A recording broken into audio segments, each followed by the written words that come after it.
Grabar en este equipo. Genial. Bien, entonces vemos el libro, es un libro filosófico. ¿Viste? La filosofía, lo que implica la filosofía es el hecho de preguntarse todo, refutarse todo y bueno, por ahí algunas cosas de la vida también. Eh, Así que este libro es bastante así, ¿no?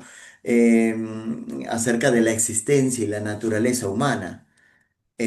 Cogelet pone todo su empeño en buscar la verdad y en descifrar los enigmas de la vida. No se contenta solamente con algunas ideas, sino que trata de ver el porqué de algunas respuestas quizás un poco más clásicas. Quizás si uno lo ve con los ojos quizás un poco más modernos, vemos que puede ser desarticulada, que puede ser sin conexión, pero que hay un tema, hay una temática que es la vanidad de las cosas humanas, ¿sí? Que es afirmada desde el principio al final y que justamente a partir de toda esa temática comienza el autor a hablar consigo mismo y en un discurso quizás personal, formal, en donde, bueno, por ahí va tocando diferentes temáticas, siempre filtrándolas con la idea de que todo es vanidad. Bien, entonces el Cogelet busca justamente el significado de la existencia, examina la vida debajo del sol y busca la felicidad, o sea, está buscando cómo y ser feliz. Y él ya experimentó algunas cosas, así que una de las grandes cosas que nos enseña es que la felicidad no está en el dinero, no está en los placeres, no está en las posesiones, no está en otras personas, porque él lo experimentó de manera personal. Entonces, nos trata de dar ese mensaje, de decir, no busquen los placeres, no busquen el dinero como un objetivo en la vida, no busquen lo material como un objetivo en la vida, porque eso es vanidad. La vanidad se desvanece, la vanidad trae aflicción de espíritu y al final de los días te queda con una sensación de haber desperdiciado tu vida. Por eso es un libro quizás un poco bajón, ¿no? Un poco quizás con ese tinte de pesimismo, porque se lo ve a una persona que ha malgastado parte de su vida o gran parte de su vida, de sus fuerzas, de sus dones, de sus talentos, de su sabiduría, ¿en qué? En las cosas materiales o en la búsqueda de ser feliz en esas cosas, ¿no? Y él se arrepiente, y él después se arrepiente, y después agarra y comienza, por eso le dice a los jóvenes, ¿sí? Que aproveche su vida, ¿no? En los días de tu juventud, porque él lo desaprovechó, por eso termina, o bueno, en uno de esos pasajes le dice a los jóvenes eso, ¿por qué? Porque él ya lo había desaprovechado. Y trataba desesperadamente de decirle justamente a la juventud, mientras seas joven, tengas fuerzas, mientras puedas hacer algo por el Señor, hazlo. Sigue la piedad, sigue el Señor, porque en otras cosas no hay respuestas, en otras cosas no hay solución. Todo es vanidad. Así que por ahí podemos ver también que él trata em,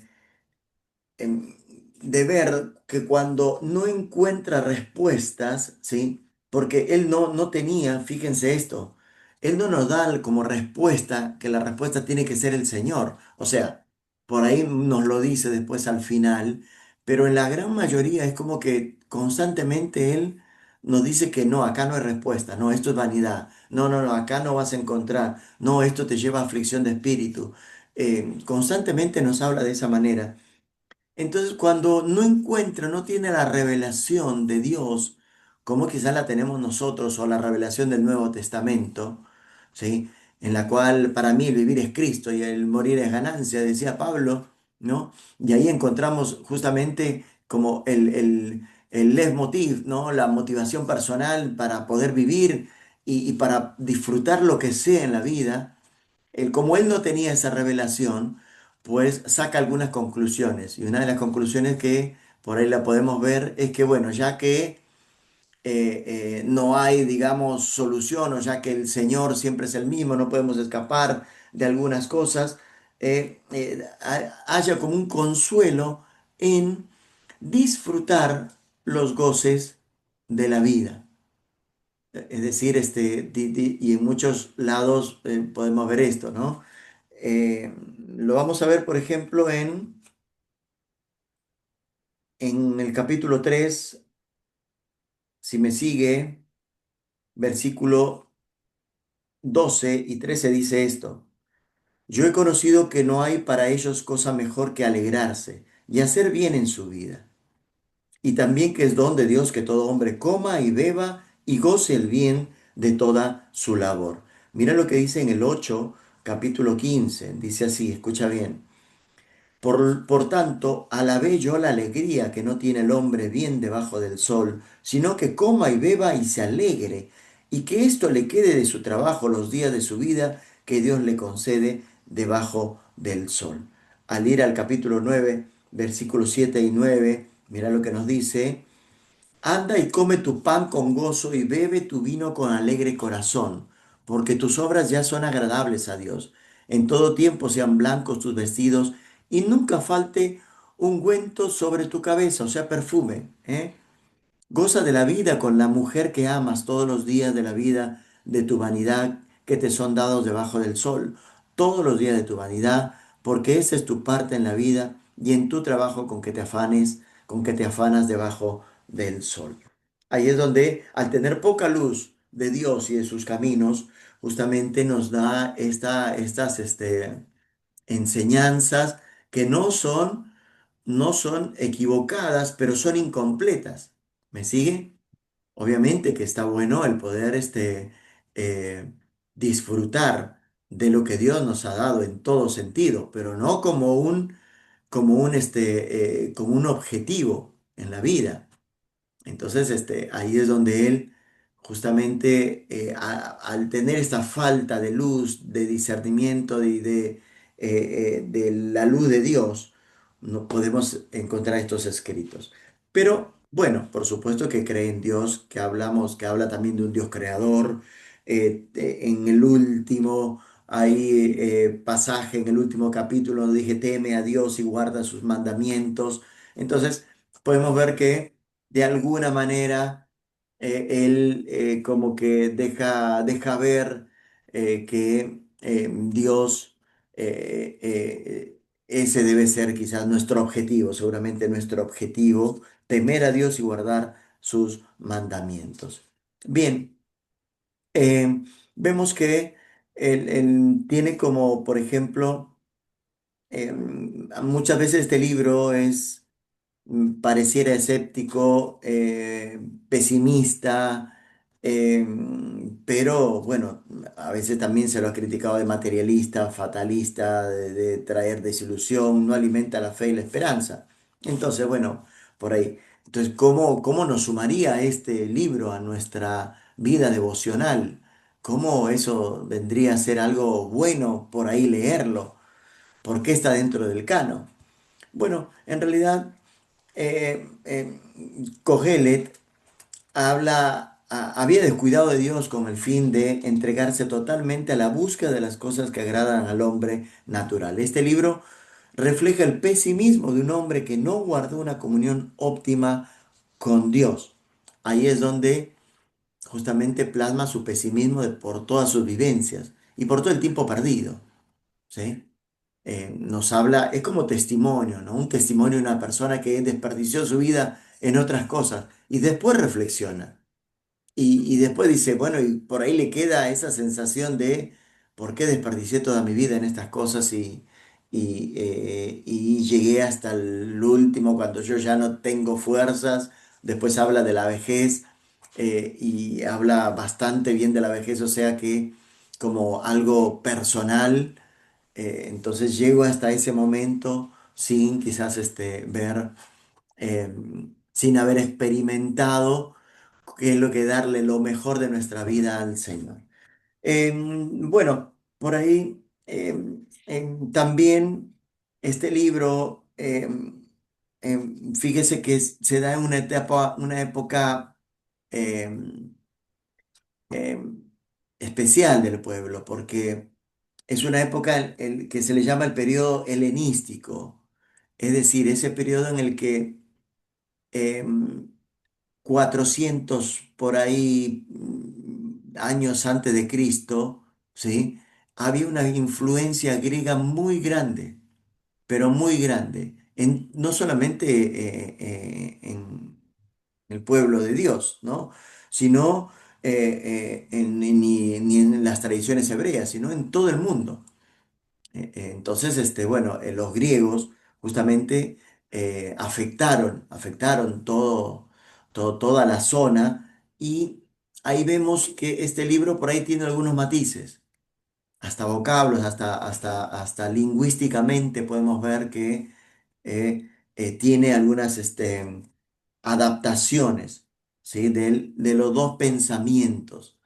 En ese tiempo los griegos estaban en esa época de los sabios, del pensar, idealizaban justamente la sabiduría, los pensamientos, la inteligencia, cuestionaban todo, estaban, bueno, habían grandes debates, filósofos, entonces, bueno, estaba como todo es un auge y de alguna manera es como que este libro por ahí se lo ve como muy afectado justamente por este periodo helenístico. ¿Mm? Bien, también refleja em, la visión de un creyente que procura encontrar sentido a la vida desde su visión limitada justamente en cuanto a las cosas de Dios, donde pesa mucho sus propios razonamientos, piensa, descifra, saca sus conclusiones, de acuerdo a su experiencia, habla, por eso no lo podemos tomar como eh, eh, por supuesto, como un libro doctrinal en la cual nosotros tengamos que seguir todo lo que dice Eclesiastés, aunque hay algunas cosas que nosotros sacamos de este libro como enseñanzas muy puntuales, pero siempre tienen que estar avaladas por otros versículos e incluso también por el Nuevo Testamento, donde ya la luz de Dios ya es diferente. ¿M? Pero no es que agarramos un versículo de Eclesiastés y ya es una doctrina o ya es un versículo para obedecer en estos tiempos. Así que bueno, em, bien, el objetivo divino es apologético, o sea, la apologética es la ciencia que defiende y justifica los fundamentos de la fe. O sea que es un libro que prepara la cancha, ¿sí? El terreno para algunas verdades que se van a dar en el Nuevo Testamento. Es como el libro de Job, es el libro de Job donde la pregunta y la temática del libro, ¿cuál era? ¿Te acuerdas? Sí, porque ¿Por qué sufren los justos? sufren los Está, justos. muy bien, Alicia, muy bien, Carlos. ¿Por qué sufren los justos? Entonces, es como una apertura al tema, ¿no? Como un disparador de algunos temas que después van a ser concluidos después en el perdón, en el Nuevo Testamento. Por ejemplo, la vanidad de todas las cosas debajo del sol. La creación fue sujeta a vanidad y gime a una. Lo podemos encontrar en Romanos, si me sigue ahí, en Romanos capítulo 8 versículo 19 al 22 dice, porque el anhelo ardiente de la creación es el aguardar la manifestación de los hijos de Dios, porque la creación fue sujeta a vanidad no por su propia voluntad, sino por causa del que la sujetó en esperanza, porque también la creación misma será libertada de la esclavitud de corrupción a la libertad gloriosa de los hijos de Dios, porque sabemos que toda la creación gime a una y aún está con dolores de parto hasta ahora. Entonces, por ahí podemos ver que en la búsqueda, si al ver, esto nos habla de que en la creación está llena de vanidad, pero bueno, en la búsqueda de nuestros objetivos o en la búsqueda de la verdad y de la felicidad, lo podemos encontrar, por ejemplo, en Juan, ¿sí? Si me sigue ahí en Juan capítulo 4 versículo 13. Dice así Jesús: cualquiera que bebiere de esta agua volverá a tener sed, mas el que bebiere del agua que yo le daré no tendrá sed jamás, sino que el agua que yo le daré será en él una fuente de agua que salte para vida eterna. Así que por ahí vemos que em,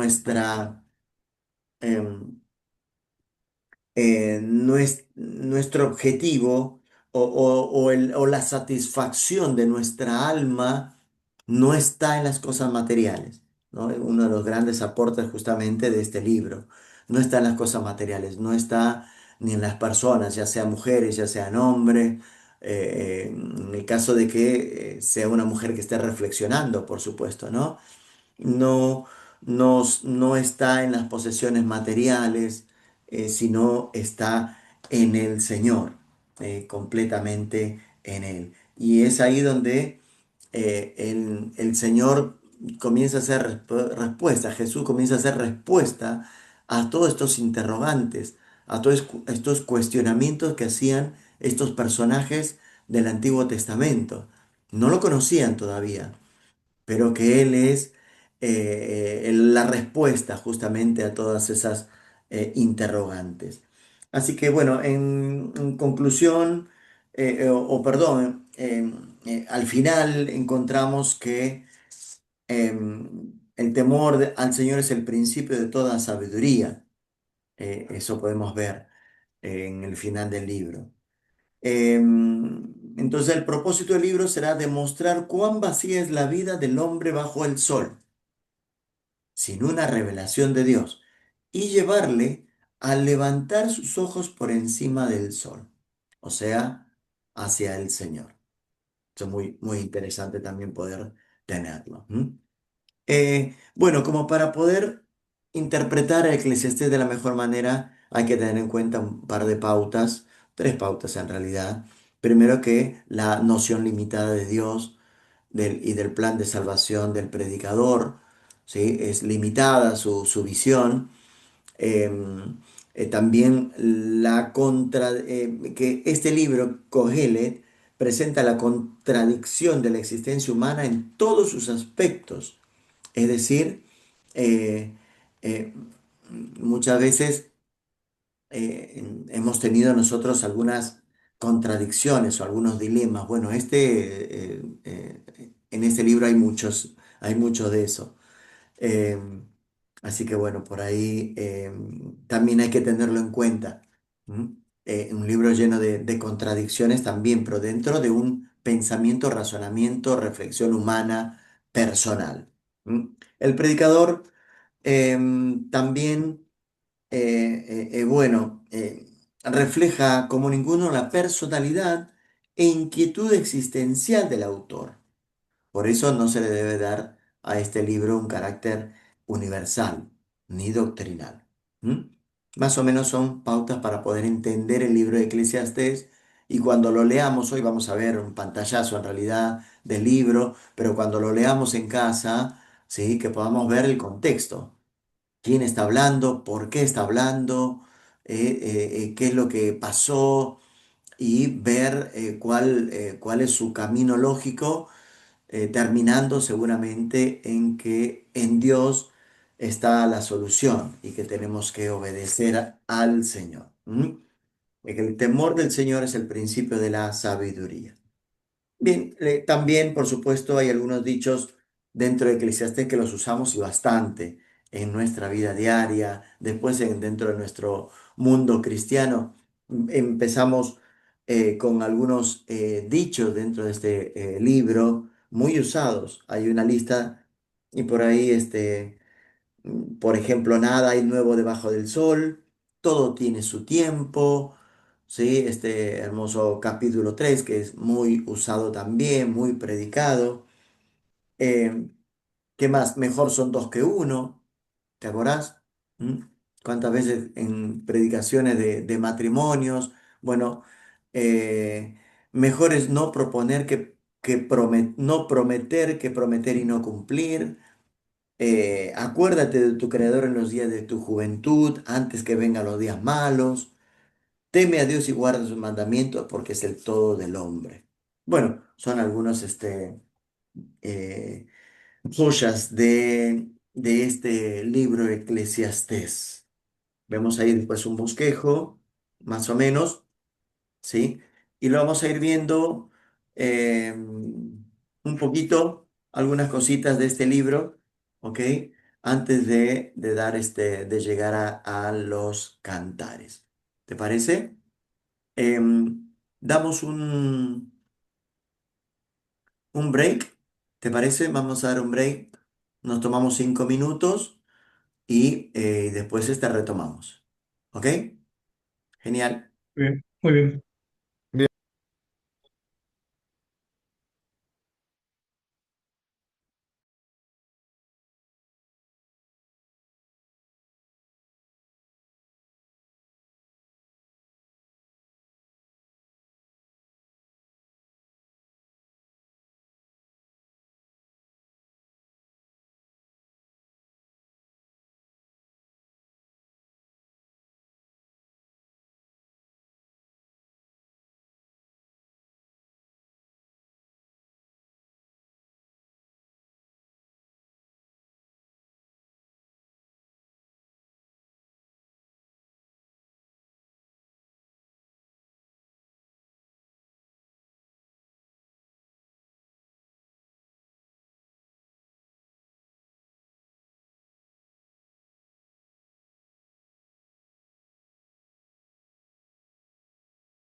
Bueno, hermanos, seguimos.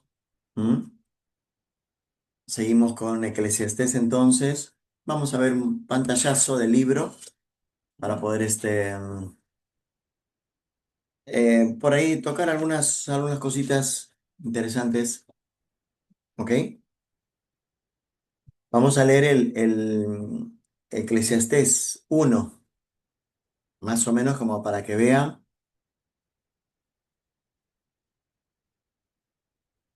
el carácter del libro, ¿no? Más o menos todo lo que hemos estado viendo, usted lo pueda analizar al escuchar o al leer Eclesiastés 1:1. ¿Mm? El capítulo 1 dice, palabras del predicador, hijo de David, rey en Jerusalén. Vanidad de vanidades, dijo el predicador. Vanidad de vanidades, todo es vanidad. ¿Qué provecho tiene el hombre de todo su trabajo con que se afana debajo del sol? Generación va y generación viene, mas la tierra siempre permanece.